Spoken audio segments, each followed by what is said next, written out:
ஒழுக்கத்தை கூற மாணவி ஐனாவை அழைக்கிறேன்.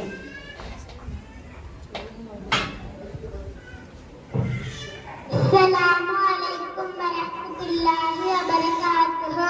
சாப்பிடுவதன் ஒழுக்கங்கள்: சுத்தமான விழிப்பு, சுப்பராக விழித்தல், கைகளை கழுவுதல், சுன்னத்தான முறைப்படி உட்காருதல், சாப்பிடும் முன் பிஸ்மில் சொல்லுதல், வலது கையால் சாப்பிடுதல், தன் பக்கமிருந்து சாப்பிடுதல், உணவு கீழே விழுந்தால் அதை எடுத்து சாப்பிடுதல், சாப்பிட்ட பின் கட்டை வலித்து கைவிரலை சூப்புதல், சாய்ந்த வண்ணம் சாப்பிடுவதை தவிர்த்தல், உணவை குறை கூறுவதை தவிர்த்தல், மிகவும் சூடாக சாப்பிடுவதை தவிர்த்தல், சாப்பிட்ட பின் துஆ ஓதுதல், சாப்பிட்ட பின் கை கழுவுதல்.